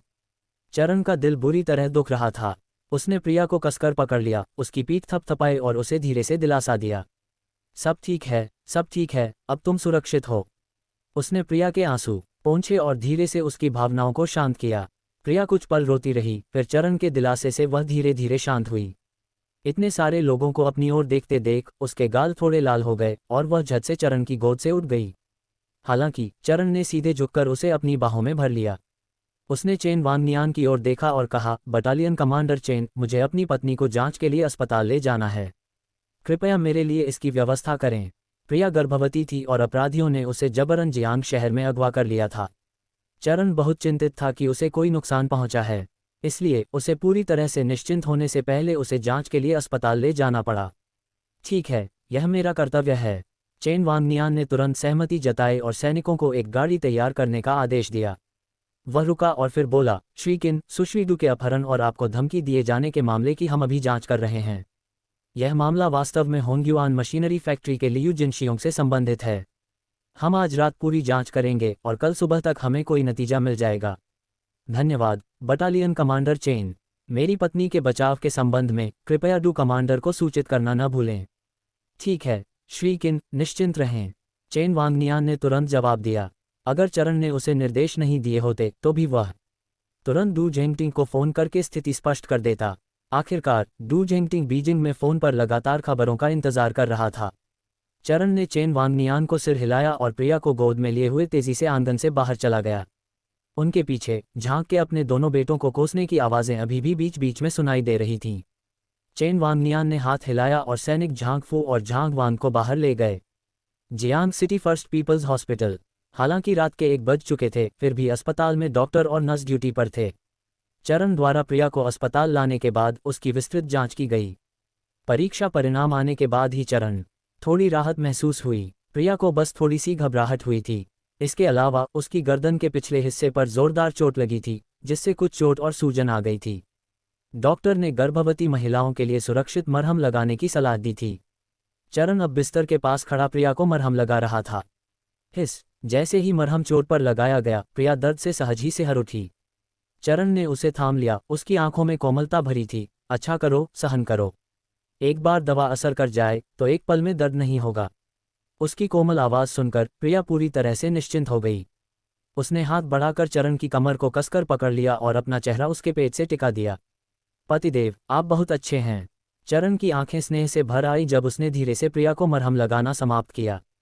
उसने प्रिया को अस्पताल के बिस्तर पर लेटने में मदद की। पत्नी, बहुत देर हो गई है। अच्छा करो, सोने का समय हो गया है। तुम मेरे साथ सो जाओ। प्रिया ने हाथ बढ़ाकर उसे खींच लिया और चरण को अपने पास लिटा लिया। आज जो हुआ उसने उसे थोड़ा चौंका दिया था। चरण के पास होने से उसे सुरक्षा का एहसास हुआ। ठीक है। चरण ने बत्ती बुझाने के लिए हाथ उठाया और प्रिया के बगल में लेट गया, उस छोटी बच्ची को अपनी बाहों में कसकर पकड़े हुए। हालांकि प्रिया की हालत इतनी गंभीर नहीं थी कि उसे अस्पताल में भर्ती कराना पड़े, लेकिन रात के 2 बज चुके थे और होटल ढूंढना मुश्किल हो सकता था। इसलिए चरण ने डॉक्टर से एक अलग कमरा मांगा और वह और प्रिया रात भर के लिए काम चला लेंगे। दिन भर बेचैनी में रहने के बाद इस पल जब चरण ने प्रिया को कसकर पकड़ रखा था, उसका बेचैन दिल धीरे धीरे शांत हुआ। अपनी बाहों में सो रही उस छोटी बच्ची को देखकर, जो जल्दी ही सो गई थी, वह धीरे से झुका और उसके माथे को 2 बार चूमा। चरण ने अपनी आंखें बंद कर लीं और दिन भर की घटनाएं उसके दिमाग में तेजी से घूम गईं। उसकी आंखों के कोने में एक ठंडी चमक दिखाई दी। कल उन लोगों से हिसाब किताब चुकाने का समय होगा जिन्होंने उसके खिलाफ साजिश रची थी और प्रिया का अपहरण किया था। बीजिंग। डू परिवार के दूसरे तल पर अध्ययन कक्ष में डू जेंगटिंग और वेन लिजुन उत्सुकता से टेलीफोन के पास इंतजार कर रहे थे। उन दोनों ने प्रिया के अपहरण के बारे में ओल्ड मास्टर बू या परिवार के किसी और को बताने की हिम्मत नहीं की थी। हालांकि सुबह के 2 बजने वाले थे, फिर भी दंपति को जरा भी नींद नहीं आ रही थी। वे जियांग शहर से खबर का इंतजार कर रहे थे। जब तक प्रिया खतरे से बाहर नहीं आ जाती, वे चैन से नहीं बैठ सकते थे। डिंगलिंग। डेस्क पर रखे टेलीफोन की घंटी बज उठी, रात के सन्नाटे में जोर से। डू जेंगटिंग ने फ़ोन उठाया और जवाब दिया। मैं चेन वांगनियान हूँ, रिपोर्ट कर रहा हूँ कमांडर। हमने सुश्री प्रिया को सुरक्षित बचा लिया है। चेन वांगनियान जानता था कि डू जेंगटिंग क्या सुनना चाहता है, इसलिए उसने बिना देर किए तुरंत स्थिति की सूचना दे दी। ये खबर सुनकर डू जेंगटिंग का उत्साह बढ़ गया और उसने तुरंत और जानकारी मांगी। तियान तियान के सुरक्षित और स्वस्थ होने की जानकारी मिलने पर डू जेंगटिंग और वेन लिजुन ने आखिरकार राहत की सांस ली। डू जेंगटिंग ने पूछताछ जारी रखी और चेन वांगनियान ने उन्हें जियांग शहर की वर्तमान स्थिति के बारे में विस्तार से बताया। क्या? दरअसल जियांग शहर की एक फैक्ट्री के मालिक ने ही चरण के खिलाफ साजिश रची थी और तियान तियान का अपहरण किया था। उसने जियांग शहर की अंधेरी ताकतों के साथ भी सांठगांठ की थी। चेन वांगनियान द्वारा बताई गई जानकारी सुनकर डू जेंगटिंग भी हैरान रह गए। उन्हें आश्चर्य हुआ कि कोई इतना दुस्साहस कैसे कर सकता है कि तियान तियान का अपहरण कर ले और चरण को धमकाए। पता चला कि पर्दे के पीछे के लोग वाकई भूमिगत बुरी ताकतों से जुड़े थे। इसके अलावा हमारे लोगों ने जांच की और पाया कि आज रात ही जुनई कैब्रे के मालिक लियू जिनेक्सियोनग और जियांग हुई ने किसी को मौत के घाट उतार दिया था। चेन वांगनियान भी इस बिंदु की जांच करके गुस्से से भर गए। जुनई कैब्रे में सब कुछ था, वेश्यावृत्ति, जुआ और ड्रग्स, और जिन लड़कियों को वेश्यावृत्ति के लिए मजबूर किया जाता था उन्हें तहखाने में बंद कर दिया जाता था। इसके अलावा कैब्रे में एक भूमिगत कैसीनो भी था और कुछ निषिद्ध वस्तुओं का निजी तौर पर व्यापार होता था। आज तियान तियान को चरण के लिए बचाने के बाद चेन वांगनन ने लियू जिनेक्सियोंग को गिरफ्तार करने के लिए एक टीम का नेतृत्व किया और संयोग से उन्हें अपने अपराधों को छिपाने की कोशिश करते हुए पकड़ लिया। तीसरी मंजिल से कूदने के लिए मजबूर की गई एक लड़की का सिर फट गया और उसकी मौके पर ही मौत हो गई। उस समय लियू जिनेक्सियोंग और जियांग हुई ने लड़की की मौत को एक आकस्मिक गिरावट के रूप में छिपाने की भी योजना बनाई थी। चेन वांगनन ने पूरे जुनई कैब्रे पर नियंत्रण करने के बाद उस समय मौजूद कई अन्य लड़कियों से सच्चाई जान ली। जिस लड़की की मौत हुई थी उसे मरने के लिए मजबूर किया गया था। तहखाने में 20 से ज़्यादा लड़कियां थीं जिन्हें पहचान से परे यातना दी गई थी। जब चेन वांगनन ने उस समय इन लड़कियों की दुखद स्थिति देखी तो उसने चाहा कि वह लियू जिनेक्सियोंग और जियांग हुई को एक एक करके गोली मार दे। धमाका। चेन वांगनियान की रिपोर्ट सुनकर डू जेंगटिंग का चेहरा पीला पड़ गया और उसने अपनी कमर से पिस्तौल निकालकर मेज पर पटक दी। ये तो सरासर अमानवीय है। चेन वांगनियान, उन सभी को गिरफ्तार करो और जियांग सिटी पुलिस को जियांग सिटी में छिपे सभी दुष्टों का सफाया करने के लिए गहन जांच में मदद करो। हाँ, चेन वांगनियान ने तुरंत जवाब दिया। डू जेंगटिंग ने फ़ोन रखने से पहले उसे कुछ और निर्देश दिए। फ़ोन रखने के बाद उसका चेहरा काला पड़ गया और उसकी छाती ऊपर नीचे होने लगी। वेन लिजुन ने देखा कि वह बहुत गुस्से में है और उसे पता था कि जियांग सिटी का मामला शायद उतना आसान नहीं है जितना दिख रहा है। ज़्यादा गुस्सा मत करो और अपनी सेहत को नुकसान मत पहुंचाओ। उसने डू जेंगटिंग के लिए एक कप चाय डाली और धीरे से कहा। एक फैक्ट्री डायरेक्टर और एक कैबरे मालिक ने इतनी हिम्मत की, और कौन जाने ये छिपे हुए अभिशाप कितने बड़े पैमाने पर होते हैं। डू जेंगटिंग ने दांत पीसते हुए कहा, जितनी जल्दी इन सामाजिक अभिशापों का सफाया होगा उतने ही कम पीड़ित होंगे। तुम सही कह रहे हो, मुझे इस बार इतनी सारी चीज़ों की उम्मीद नहीं थी, लेकिन शुक्र है कि तियान तियान सही सलामत है। वेन लिजुन की आंखों में राहत के भाव थे। चारन की प्रतिभा ने छिपे इरादों वाले लोगों का ध्यान आकर्षित किया है। ये लियू जिनशियोंग पहला व्यक्ति है जिसने चारन को तियान तियान के साथ जबरदस्ती करने के बारे में सोचा है, लेकिन वह निश्चित रूप से आखिरी नहीं होगा। डू जेंगटिंग के चेहरे पर गंभीरता आ गई। भविष्य में ऐसी घटनाओं को रोकने के लिए मैं तियान तियान और चारन के लिए 2 अंगरक्षकों की व्यवस्था करने की योजना बना रहा हूं ताकि वे अपने जोड़े की सुरक्षा कर सकें। ली जुन, तुम क्या सोचते हो? यह अच्छी बात है, लेकिन हमें सेना में कोई विशिष्ट व्यक्ति नहीं मिल रहा, क्योंकि बाहरी लोग कहेंगे कि तुम अपनी शक्ति का दुरुपयोग कर रहे हो। जेंगटिंग, क्या कोई सेवानिवृत्त सैनिक हैं जिनके पास अच्छे कौशल हों? शायद हम उन्हें चरन और तियान तियान की सुरक्षा के लिए रख सकें। वेन लिजुन की आंखें चमक उठीं, और उसका भी यही इरादा था। तियान तियान उनकी बेटी है और उसकी पहचान अनोखी है। चरन भी एक असाधारण प्रतिभाशाली व्यक्ति है। उसकी विकास दर बहुत तेज है और भविष्य में उसकी प्रतिभा और भी लोगों के सामने आएगी। उसकी और तियान तियान की सुरक्षा पर विशेष ध्यान देने की ज़रूरत है। ठीक है, मैं कल किसी को उनकी स्क्रीनिंग के लिए बुलाऊंगा और चरन और तियान तियान को इस बारे में बात करने के लिए बुलाऊंगा। डू जेंगटिंग ने सिर हिलाया।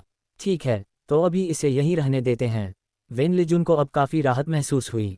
उसने डू जेंगटिंग की ओर देखा। देर हो रही है, चलो जल्दी आराम करते हैं। हम कल इन बातों पर बात कर सकते हैं। डू जेंगटिंग ने सिर हिलाया, उठे और वेन लिजुन के साथ अध्ययन कक्ष से निकलकर आराम करने के लिए शयन कक्ष में चले गए। रात भर बेचैनी और करवटें बदलने के बाद आखिरकार अच्छी खबर आई। तियान तियान सुरक्षित और स्वस्थ था और वे आखिरकार आराम कर सकते थे।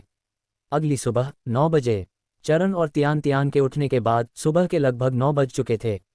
वे कल रात बहुत देर से सोए थे और हालांकि वे 9 बजे तक सोए थे, फिर भी उनके सिर में थोड़ी अस्पष्टता महसूस हो रही थी। चरन उठे, पानी लाए और तियान तियान को नहाने में मदद की।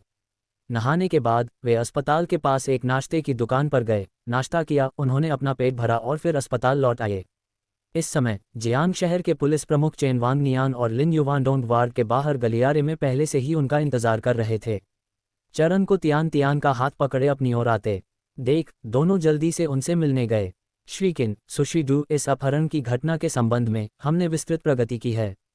चरन ने दोनों की ओर देखा और पाया कि उनकी आंखें लाल थीं और वे थके हुए लग रहे थे, ये जानते हुए कि वे पूरी रात जागते रहे होंगे। चरन समझ गया कि यह तियान तियान की विशेष पहचान के कारण भी था, जिसके कारण इतने सारे लोग इस मामले को गंभीरता से ले रहे थे। जिस व्यक्ति ने मेरी पत्नी का अपहरण करने की योजना बनाई थी, क्या वह होंगयुआन मशीनरी फैक्ट्री का निदेशक लियू जिनिक्सियोंग है? चरन ने दोनों से पुष्टि करते हुए कहा, ये वही है। वर्तमान में लियू जिनिक्सियोंग और उसके साथी जियांग हुई दोनों को गिरफ्तार कर पुलिस स्टेशन लाया गया है। लिन युवानडोंग ने जल्दी से बगल से कहा। चरन ने सिर हिलाया। ठीक है, हम आपके साथ पुलिस स्टेशन चलेंगे और विस्तृत स्थिति को समझेंगे। वह देखना चाहता था कि यह लियू जिनिक्सियोंग किस तरह का व्यक्ति है जो इतना दुस्साहस करने की हिम्मत कर रहा है कि तियान तियान को धमकाने के लिए उसका अपहरण करने की शातिर योजना बना रहा है। ठीक है मिस्टर किन, मिस डू, कृपया। लिन युवानडोंग ने जल्दी से रास्ता दिखाया। तियान तियान के लिए डिस्चार्ज प्रक्रिया पूरी करने के बाद सभी लोग एक साथ अस्पताल से बाहर निकल गए।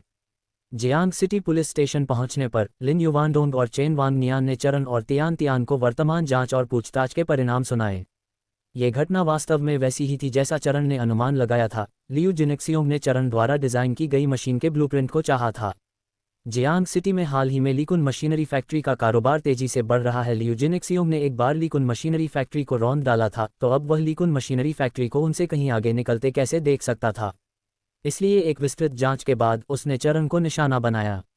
गिरफ्तारी के बाद निर्णायक सबूतों के साथ उसने ईमानदारी से कबूल किया कि क्योंकि उसका मानना था कि वह बहुत सारा पैसा खर्च करके भी चरण को नहीं पकड़ सकता, इसलिए उसने चरण के परिवार का अपहरण करने का विचार बनाया ताकि उसे मजबूर किया जा सके।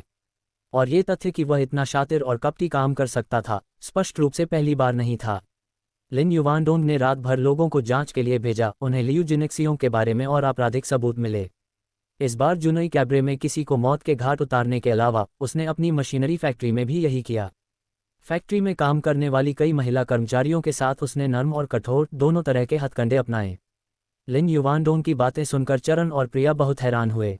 उन्होंने लियू जिनेक्सियोंग के इतने निर्दयी और जघन्य होने की उम्मीद नहीं की थी। सौभाग्य से इस बार उन्होंने समय रहते प्रिया को बचा लिया और सेना और पुलिस के संयुक्त प्रयासों से पूरे मामले की एक दिन के भीतर स्पष्ट रूप से जांच हो गई। न केवल प्रिया को सफलतापूर्वक बचाया गया, बल्कि जियांग शहर के भूमिगत क्षेत्र के कई गंदे रहस्य भी उजागर हुए। स्थिति को समझने के बाद लिन युवानडोंग चरण और प्रिया को लियू जिनेक्सियोंग से मिलने ले गया।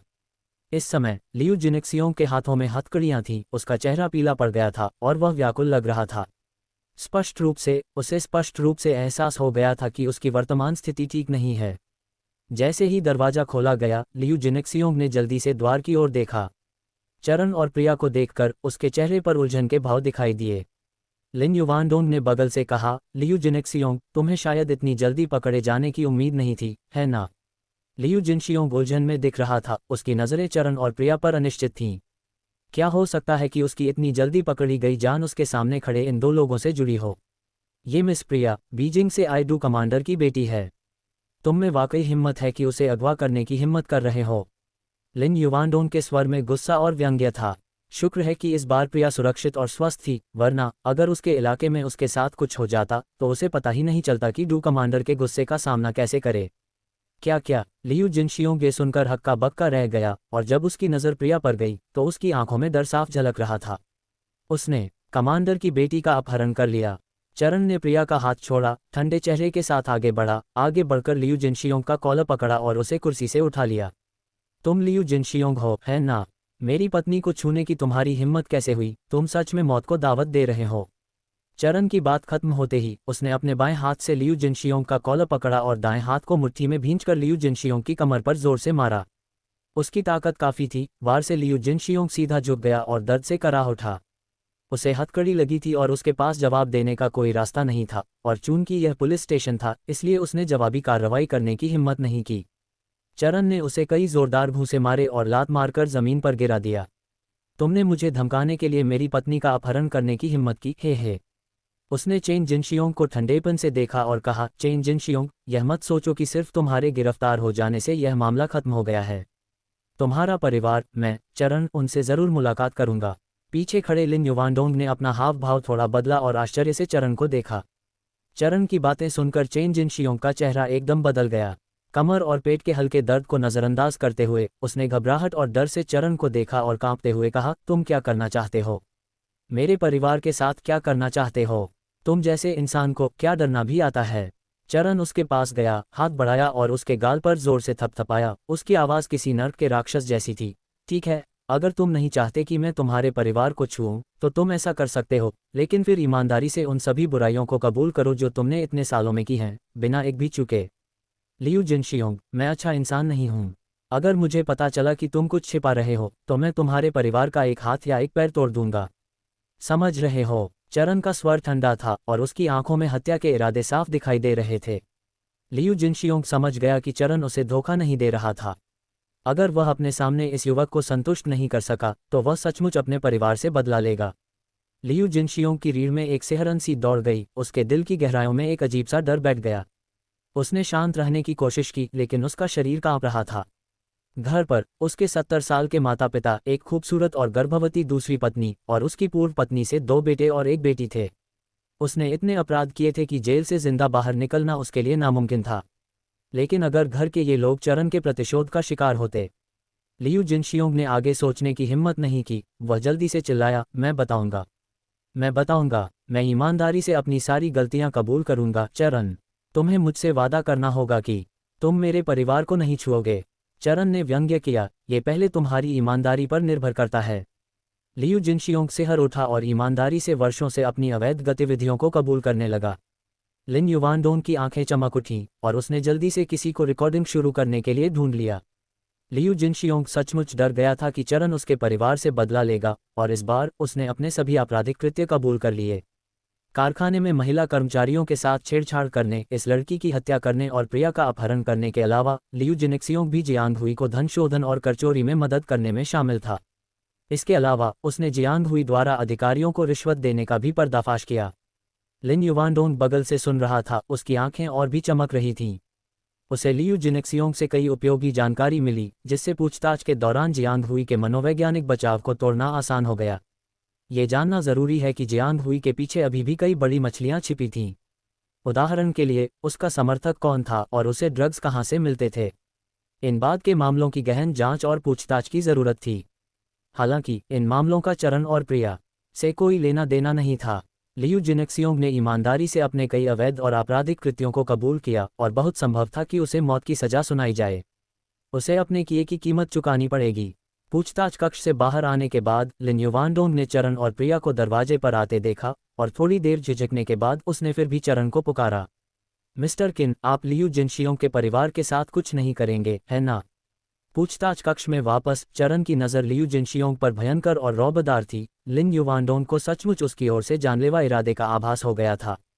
जियांग सिटी पुलिस ब्यूरो मुख्यालय के निदेशक होने के नाते वह चरण द्वारा अपराध किए जाने पर चुपचाप नहीं बैठ सकते थे, इसलिए वह सीधे स्पष्टीकरण मांगना चाहते थे।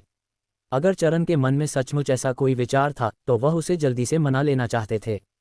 चरण ने लिन युवानडोंग की बातें सुनी, अपने होंठ सिकोड़े और उन्हें हल्की सी मुस्कान दी। निर्देशक लिन मजाक कर रहे हैं, मैं ऐसा कैसे कर सकता हूँ? अभी अभी कहे गए ये शब्द सिर्फ लियू जिनशियोंग को डराने के लिए थे। कुछ बातें जाहिर है लिन युवानडोंग को सच सच नहीं बताई जा सकती थीं। इस बार सौभाग्य से प्रिया सुरक्षित और स्वस्थ थी। लियू जिनशियोंग ने प्रिया को कोई नुकसान नहीं पहुंचाया, वरना चरण अपनी प्रेमिका को खोने के बाद क्या क्या बेतुके काम करेगा, इसकी गारंटी नहीं दे सकता था। लियू जिनशियोंग के पूरे परिवार का सफाया करना नामुमकिन नहीं था। अच्छा हुआ, अच्छा हुआ। लिन युवानडोंग ने अपने सामने उस सौम्य चेहरे वाले युवक को देखा और आखिरकार राहत की सांस ली। चरण डू कमांडर का दामाद था, अगर उसने कोई गैरकानूनी काम किया तो उसके लिए इस पद पर रहते हुए बहुत मुश्किल होगी। प्रिया को सफलतापूर्वक बचा लिया गया और लियू जिनशियोंग को भी गिरफ्तार कर लिया गया। उसके अपराधों की सुनवाई और सजा बाद में अदालत द्वारा सुनाई जाएगी। यहाँ उनकी संलिप्तता समाप्त हो गई।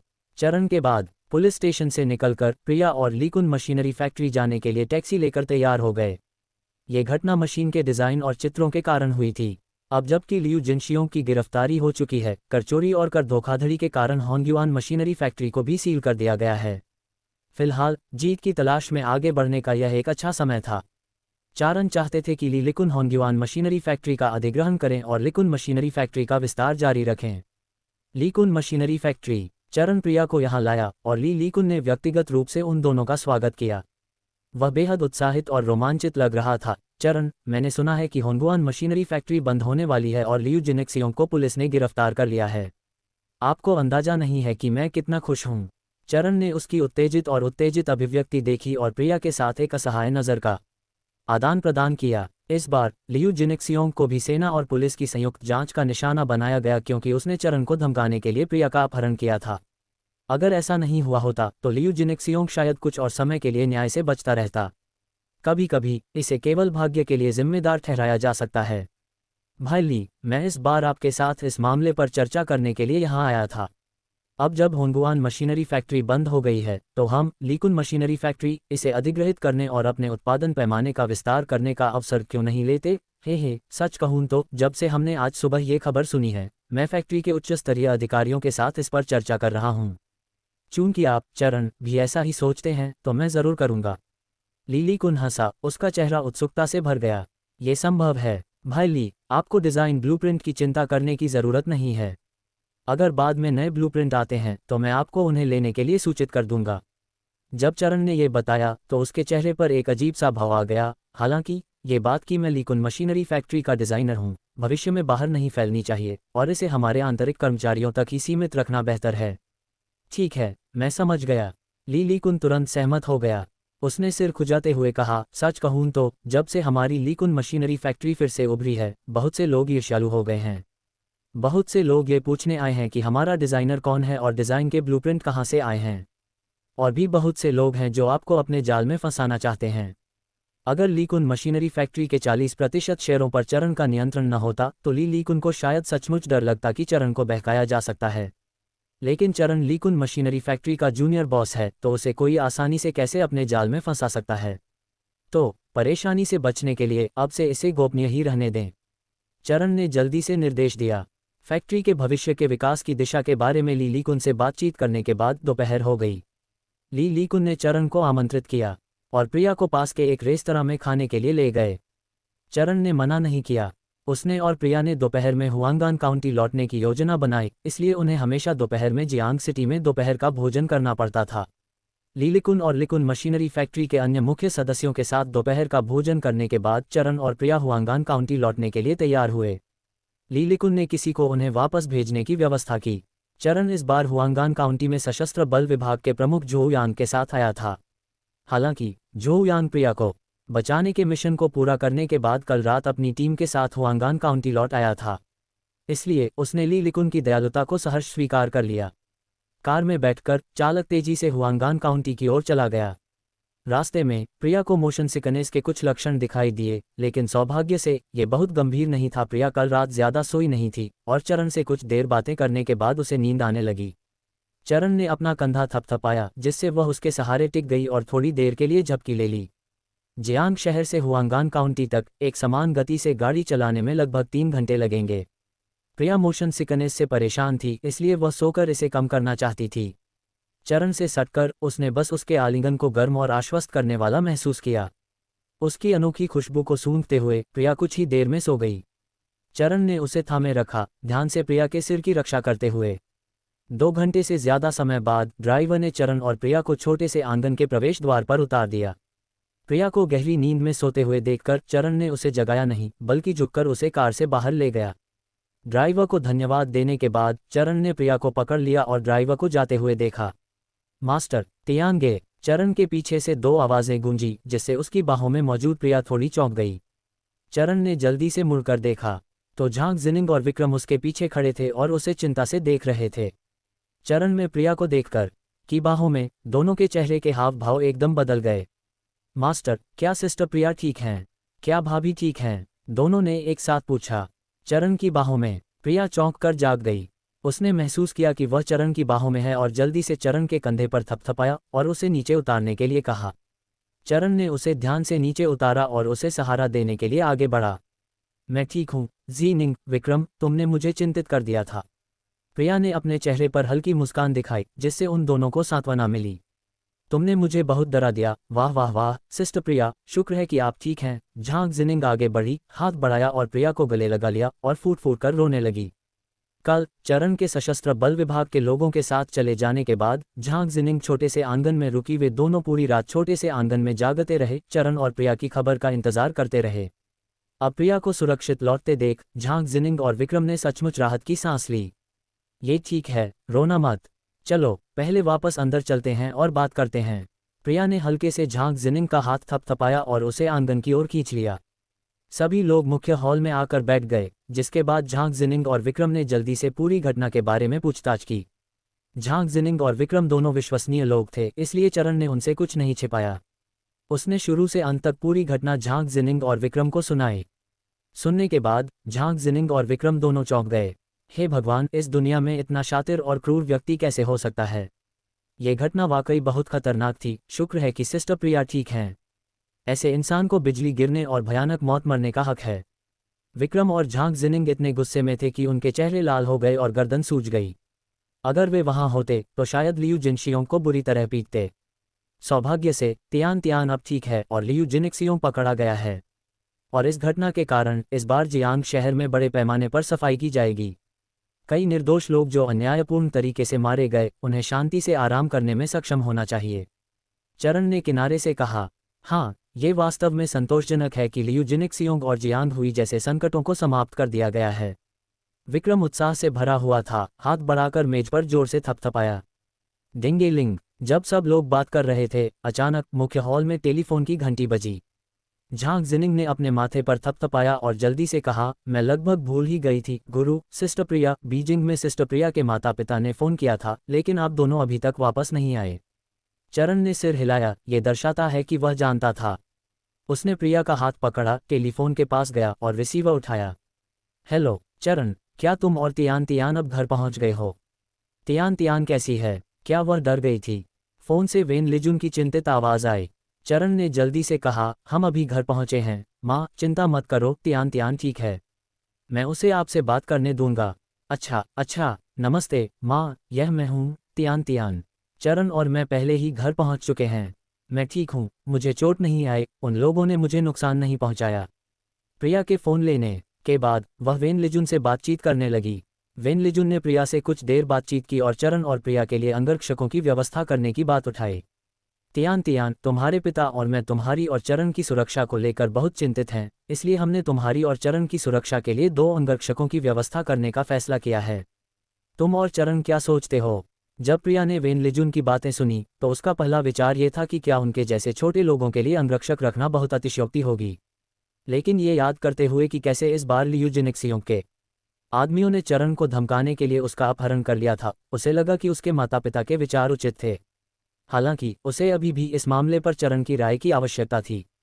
इसलिए प्रिया ने चरण से पूछा, पति, माँ और पिताजी हमारे लिए 2 अंगरक्षकों की व्यवस्था करना चाहते हैं, तुम क्या सोचते हो? चरण ने ये सुना, उसकी आंखों में आश्चर्य की एक झलक दिखाई दी, फिर उसने सिर हिलाया और कहा, माँ और पिताजी हमारी सुरक्षा के बारे में सोच रहे हैं, जाहिर है ये ठीक है। तियान तियान, मैं इस बार तुम्हें बचाने के बाद से ही तुम्हारी सुरक्षा की रक्षा के लिए किसी को खोजने के बारे में सोच रहा था। डू जेंगटिंग और वेन लिजुन को जो लोग मिले वे निश्चित रूप से बुरे नहीं होंगे और उन पर भरोसा किया जा सकता था। प्रिया का दिल गर्म हो गया और उसने मुस्कुराते हुए चरण को सिर हिलाया। ठीक है, तो मैं माँ और पिताजी को बता दूंगी। दोनों के सहमत होने के साथ वेन लिजुन और डू जेंगटिंग ने राहत की सांस ली। आपके पिता ने आपकी और चरण की सुरक्षा के लिए 2 सेवानिवृत्त सैनिकों को ढूंढा है, एक पुरुष और एक महिला। पुरुष का नाम लू हुई है और महिला का नाम झांग कियान है। वे दोनों कुशल हैं। प्रिया का दिल गर्म हो गया और वह बहुत भावुक हो गई। अपने जन्मदाता माता पिता को पहचानने के बाद उसने उनके लिए कुछ नहीं किया था, फिर भी उन्होंने उसकी देखभाल की और बदले में कुछ भी उम्मीद किए बिना उससे प्यार किया। यह शायद खून का रिश्ता था। शुक्रिया पापा, मम्मी, आप दोनों भी अपना अच्छा ख्याल रखना। वेन लिजुन से कुछ देर और बात करने के बाद प्रिया ने आखिरकार फ़ोन रख दिया। पति, मम्मी ने कहा कि लू हुई और झांग कियान कल दोपहर हुआंगान काउंटी पहुंचेंगे और अब से वे हमारी सुरक्षा के लिए जिम्मेदार होंगे। प्रिया ने फ़ोन रखने के बाद चरण की ओर मुड़कर कहा, मम्मी और पापा बहुत विचारशील हैं। चरण सिर हिलाया। उसने मन ही मन सोचा, अभी के लिए 2 अंगरक्षक पर्याप्त होंगे, लेकिन जैसे जैसे वह विकसित होगा उसे भविष्य में अपनी और प्रिया की सुरक्षा के लिए और अधिक विश्वसनीय लोगों की आवश्यकता होगी। इसलिए उसे अपने परिवार की सुरक्षा के लिए अपने प्रति वफादार लोगों का एक समूह बनाने पर भी ध्यान केंद्रित करना होगा। कॉल खत्म करने के बाद चरण और प्रिया वापस चले ही थे कि उन्हें पेट से गड़गड़ाहट की आवाज़ सुनाई दी। झांग जिनिंग और विक्रम दोनों ने अनजाने में अपने पेट ढक लिए।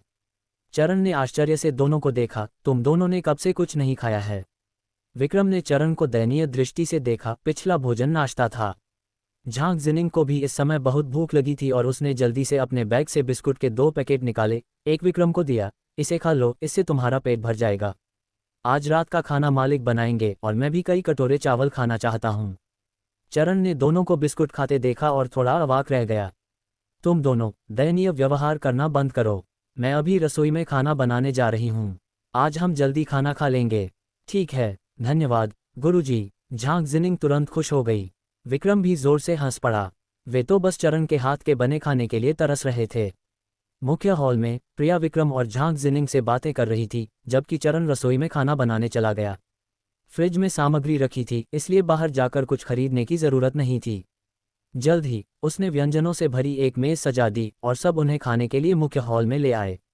रात के खाने के बाद विक्रम और झांग जिनिंग उठकर चले गए। कल रात उन्हें ज्यादा नींद नहीं आई थी, इसलिए वे जल्दी वापस जाकर सोना चाहते थे। चरण ने प्रिया का हाथ थामा और थोड़ी देर आंगन में टहलकर खाना पचाया, फिर वे घर लौट आए। मौसम इतना ठंडा था कि ज्यादा देर बाहर रहना संभव नहीं था। रात होते ही नहा धोकर वे बिस्तर पर लेट गए। चरण ने धीरे से प्रिया के पेट पर हाथ फेरा, फिर अचानक उठ बैठा, पास झुका और धीरे से प्रिया के पेट पर कई बार चुमा। प्रिया को गुदगुदी हुई और उसने झट से अपना हाथ उसके पेट पर रख दिया। चरण खुद को हंसने से नहीं रोक सका और उसने अपनी बाँह उसकी कमर पर लपेट ली। पतिदेव, आपको लड़का चाहिए या लड़की? जब प्रिया ने पूछा, क्या आप लड़का चाहते हैं या लड़की, डू फैमिली विलेज में थी, उसके आसपास के कई लोग लड़कियों की बजाय लड़कों को पसंद करते थे। ऐसा अक्सर देखकर प्रिया को स्वाभाविक रूप से कुछ चिंता हुई। मूर्ख लड़की, चाहे वह लड़का हो या लड़की, वे हमारे प्यारे बच्चे हैं और मैं उन दोनों को प्यार करूंगा। चरण ने हाथ बढ़ाया और उसके सिर के पीछे के बालों को सहलाते हुए धीरे से कहा, पत्नी, बच्चे के लिंग के बारे में चिंता मत करो। आपको इस बात की चिंता करने की ज़रूरत नहीं है कि मैं बेटी की बजाय बेटे को पसंद करूंगा। मम, पति, आप बहुत अच्छे हैं। प्रिया ने उसे गले लगा लिया, अपना चेहरा चरण की छाती से लगा दिया। वह वास्तव में स्वर्ग के प्रति आभारी थी कि उसने उसे चरण की पत्नी बनाया। वह वास्तव में भाग्यशाली थी कि उसे ऐसा आदर्श पति मिला। उन्होंने कुछ देर बातें की, फिर एक साथ चिपक गए और एक सपने में खो गए। रात में तापमान गिर गया, उसे दर्जी की दुकान से अगवा किया गया था और वांग जिनलान बहुत डर गई होगी। चरण उसके साथ गया था और जैसे ही वे पहुंचे, उन्होंने वांग जिनलान को दर्जी की दुकान के प्रवेश द्वार पर चिंतित रूप से टहलते देखा। तियान तियान तियान तियान, यह अच्छा है कि तुम ठीक हो, तुमने मुझे सचमुच मौत के घाट उतार दिया, बूहू। जब वांग जिनलान ने प्रिया को देखा तो वह जल्दी से उससे मिलने गई, प्रिया को खींचकर ऊपर से नीचे तक जांच की। जब उसने उसे सुरक्षित और स्वस्थ देखा, तभी वांग जिनलान पूरी तरह से शांत हुई। जिनलान जी, मैंने आपको चिंतित किया। प्रिया के चेहरे पर अपराधबोध का भाव दिखाई दिया। उस दिन वे लोग चरण और मेरे पीछे थे। मुझे खेद है कि आप हमारे साथ डर गई थीं। जिनलान जी, क्या आपको कहीं चोट लगी है? वांग जिनलान ने जल्दी से अपना सिर हिलाया। नहीं, वे लोग चरण को अपने कामों के लिए धमकाकर मेरा इस्तेमाल करना चाहते थे, इसलिए उन्होंने मेरे साथ कुछ नहीं किया। खुशकिस्मती से हमारे परिवार के कुछ रिश्ते हैं और पुलिस की मदद से चरण ने मुझे जल्दी से बचा लिया। सभी लोग दर्जी की दुकान में दाखिल हुए और प्रिया ने वांग जिनलान को कुछ बातें संक्षेप में समझाईं। वाह वाह, क्या ही अच्छा है। वांग जिनलान ने अपनी छाती थपथपाई, वह अभी भी कांप रही थी। कुछ देर बातें करने के बाद प्रिया दुकान में ऑर्डर देखने लगी। अभी भी कुछ ग्राहक ऐसे थे जिन्होंने अपने लिए खास कपड़े बनवाए थे और वह और वांग जिनलान उन्हें बनवाने की तैयारी कर रहे थे, इसलिए उन्होंने चरण से पहले वापस जाने को कहा। चरण थोड़ा बेचैन था। उस दिन प्रिया के अपहरण के बाद से वह अब सचमुच डरा हुआ था। इसलिए वह कुछ पांडुलिपि कागज लाया और प्रिया के साथ अपने उपन्यास की नकल करवाने के लिए दर्जी की दुकान पर रुक गया। जब ग्राहक नाप लेने आते तो वह दुकान के बाहर इंतजार करता। दिन का ज्यादातर समय जल्दी बीत गया और शाम के लगभग 4 बजे एक पुरुष और एक महिला दरवाजे पर आए। चरण और प्रिया की पहचान की पुष्टि करने के बाद दोनों ने अपना परिचय देना शुरू किया। श्रीकिन, मैं लू हुई हूँ, इस साल 25 साल का हूँ। मैं नज़दीकी मुकाबले, जवाबी टोही, जंगल में जीवित रहने और जंगल युद्ध में माहिर हूँ। मेरा नाम झांग कियान है, इस साल मैं 24 साल का हूँ। मैं हाथापाई और लड़ाई में माहिर हूँ, विभिन्न वाहन चलाने की तकनीकों में निपुण हूँ और विभिन्न हथियारों के इस्तेमाल में भी कुशल हूँ। लू हुई और झांग कियान दोनों ही विशेष बल के सैनिक थे जिन्हें हाल ही में सेवामुक्त किया गया था और डू जेंगटिंग ने उन्हें चरण और प्रिया की सुरक्षा के लिए बुलाया था। सभी युवा थे, इसलिए वे जल्दी ही एक दूसरे से परिचित हो गए। छोटा आंगन इतने लोगों को समायोजित नहीं कर सकता था, इसलिए चरण ने पहले छोटे आंगन के पास लू हुई और झांग कियान के लिए घर किराए पर लिया। भविष्य में नया घर बन जाने पर उन्हें इस तरह की परेशानी नहीं होगी। झांग कियान व्यक्तिगत रूप से प्रिया की रक्षा करेगा और लू हुई चरण की रक्षा करेगा, जिससे उनके कार्य अधिक सुविधाजनक हो जाएंगे। झांग कियान द्वारा प्रिया की रक्षा करने से चरण को अधिक आराम महसूस हुआ और वह लू हुई को साथ लेकर अपने पुराने कामों को जारी रख सका। जिस दिन प्रिया को ले जाया गया, वह प्रतिभाओं की भर्ती के लिए औद्योगिक पार्क जाने वाला था। प्रिया के लिए स्थापित स्वीटहार्ट क्लोथिंग कंपनी पहले ही पंजीकृत हो चुकी थी, कारखाना क्षेत्र किराए पर दिया जा चुका था और कपड़े बनाने की मशीनरी और उपकरण वर्तमान में उत्पादन में थे। अब चरण को बड़ी संख्या में श्रमिकों की भर्ती करने की आवश्यकता थी। उसे सिलाई मशीन चलाने में कुशल कारीगरों के साथ साथ सामान्य कर्मचारियों, फैशन डिजाइनरों, खरीदारों, अकाउंटेंट, सुपरवाइजर और एक फैक्ट्री मैनेजर की भी भर्ती करनी थी। वह नहीं चाहता था कि प्रिया बहुत ज़्यादा मेहनत करे, इसलिए भविष्य में फैक्ट्री शुरू होने के बाद प्रिया को सिर्फ कपड़ों की डिज़ाइनिंग पर ध्यान देना होगा और उसे दूसरे कामों की जिम्मेदारी नहीं उठानी पड़ेगी। लू हुई कार चलाकर चरण को औद्योगिक पार्क ले गया। वह और झांग कियान वाकई पेशेवर थे। वे हुआंगान काउंटी में सिर्फ एक दिन के लिए ही थे, लेकिन पूरे काउंटी के इलाके से पहले ही वाकिफ हो चुके थे। मिसाल के तौर पर अब चरण को रास्ता बताने की भी ज़रूरत नहीं थी, बस चरण जगह बता देता, लू हुई उसे सही सही जगह ढूंढ लेता। चरण को ऐसा लगता जैसे वह कोई सटीक रडा हो। उसकी याददाश्त वाकई कमाल की थी। औद्योगिक पार्क पहुंचने पर चरण लू हुई को भर्ती के विज्ञापन दिखाने ले जाता। बाद में आवेदन करने का इच्छुक कोई भी व्यक्ति सबसे पहले येरेंडेली केमिकल फैक्ट्री जाकर किन्यू को ढूंढता। किन्यू पहले चरण को उनकी जांच करने में मदद करती। सामान्य कर्मचारियों और कुशल कर्मचारियों के लिए किन यू उन्हें बनाए रखने का निर्णय ले सकती थी। हालांकि डिजाइनरों और फैक्ट्री प्रबंधकों जैसे अन्य महत्वपूर्ण पदों के लिए चरण को अंतिम निर्णय स्वयं लेना होगा। औद्योगिक पार्क में विज्ञापन लगाने के बाद चरण लू हुई को तियानशेंग इलेक्ट्रिक फैक्ट्री ले गया। आज की तियानशेंग इलेक्ट्रिक फैक्ट्री अपने मूल आकार से 2 गुने से भी ज्यादा बड़ी हो गई है, जिसमें कई नई फैक्ट्री इमारतें भी जुड़ गई हैं। अब ये बिल्डिंग ए और बिल्डिंग बी की फैक्ट्री इमारतों में बंटी हुई है। चरण ने उत्पादन लाइन का निरीक्षण किया और मजदूरों को लगन से पेंच कसते देखकर चुपके से सिर हिलाया। एक दौर के निरीक्षण के बाद वह फैक्ट्री मैनेजर झाओ क्विंग से मिलने गया। फैक्ट्री मैनेजर के कार्यालय में झाओ क्विंग हाल के ऑर्डर व्यवस्थित कर रहे थे और जब उन्होंने चरण को आते देखा तो उत्साह से खड़े होकर उनका अभिवादन किया। श्री किन, आज आप यहाँ क्यों आए हैं? तियानशेंग इलेक्ट्रिक फैक्ट्री की सह स्थापना चरण, शरत और विक्रम ने की थी। चरण के पास सबसे ज्यादा शेयर थे, लेकिन वह सबसे व्यस्त रहता था और फैक्ट्री में सबसे कम आता था। कोई आश्चर्य नहीं कि झाओ क्विंग उसे चिढ़ाता था। चरण मुस्कुराया और बोला, मैं विद्युत उपकरण कारखाने के हालिया विकास का जायजा लेने आया हूँ। ठीक है, मैं आपको नवीनतम प्रगति की रिपोर्ट दूंगा। झाओ किंग ने देखा कि वह आखिरकार कारखाने के मामलों के बारे में चिंतित हो गया है और तुरंत चरण को विद्युत उपकरण कारखाने के हालिया विकास के बारे में विस्तार से रिपोर्ट करना शुरू कर दिया। विद्युत उपकरण कारखाने के शुरू होने के बाद से इसके द्वारा उत्पादित उपकरणों की हमेशा कमी रही है। आखिरकार चरण द्वारा प्रदान किया गया हर डिज़ाइन बाजार में मौजूद उपकरणों से ज़्यादा उन्नत था। सौभाग्य से हुआंगान काउंटी के छोटे से इलाके में कोई और विद्युत उपकरण कारखाना नहीं था, अन्यथा तियानशेंग इलेक्ट्रिक कारखाने ने उन्हें बहुत पहले ही दिवालिया घोषित कर दिया होता। इन उन्नत नए उपकरणों के कारण जियांग शहर के कई साझेदार ऑर्डर देने आए हैं। वर्तमान में तियानशेंग इलेक्ट्रिक की प्रतिष्ठा छोटे पैमाने पर अन्य प्रांतों में फैल गई है। हालांकि परिवहन जैसी समस्याओं के कारण तियानशेंग इलेक्ट्रिक फिलहाल अन्य प्रांतों में नहीं पहुंच सकता। हालांकि वर्तमान में विस्तारित तियानशेंग इलेक्ट्रिक कारखाना अपने प्राप्त ऑर्डरों को मुश्किल से ही पूरा कर पा रहा है। इसलिए अगर वे ज़्यादा पैसा कमाना चाहते हैं और ज़्यादा बिक्री चैनल खोलना चाहते हैं तो चरण, शरत और विक्रम को दूसरे शहरों में शाखा कारखाने खोलने होंगे। शाखा कारखाने खोलने के लिए ज़्यादा मेहनत और अतिरिक्त निवेश की ज़रूरत होती है, जिस पर चरण के बाद ही फैसला लिया जाएगा। शरत और विक्रम ने इस पर विस्तार से चर्चा की। विद्युत उपकरण कारखाने में ऑर्डरों का तांता लगा रहता है और हर उपकरण खूब बिकता है। स्थिति को समझने के बाद चरण बहुत संतुष्ट होकर लू हुई के साथ चला गया। वापस आते समय उसने लू हुई से कहा कि वह कार चलाकर ईस्ट सिटी इलाके में जाए और देखे कि घर का निर्माण कैसे चल रहा है। नए घर के निर्माण की बात करते हुए चरण ने लगभग पूरी तरह से यह काम लियू होंगलिन को सौंप दिया। निर्माण शुरू होने के बाद से उसने घर नहीं देखा था। उस समय लू हुई चरण को लेकर पिकअप ट्रक चला रहा था और दूर से उन्होंने निर्माण स्थल पर एक निर्माण दल को व्यस्त देखा। जब कार निर्माण स्थल के पास पहुंची और रुकी तो लू हुई और चरण कार से बाहर निकले। निर्माण स्थल के दोनों ओर लाल ईंटें, रेत, बजरी, चूना और सरिया अन्य निर्माण सामग्री के अलावा ढेर लगे हुए थे। अंदर आगे सुरक्षा हेलमेट पहने हुए मजदूर अपने काम में व्यस्त थे। कुछ मचान बना रहे थे, कुछ ईंटें बिछा रहे थे और कुछ चूना और सीमेंट मिला रहे थे।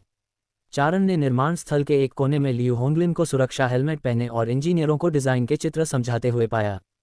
चारण को आते देख लियू होंगलिन भी बहुत हैरान हुए।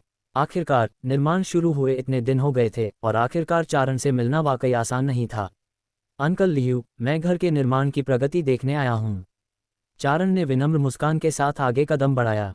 लियू होंगलिन छोटे स्टूल से उठे, आसपास के निर्माण दृश्यों की ओर इशारा किया और चारण को समझाया, अब पूरे बगीचे की नींव रख दी गई है और वे पहली मंजिल पर संरचनाएं बना रहे हैं। क्योंकि पूरा बगीचा एक चीनी आंगन वाले बगीचे की शैली में डिज़ाइन किया गया है, इसलिए सबसे ऊंची इमारत केवल 3 मंजिला है, बहुत ऊंची नहीं।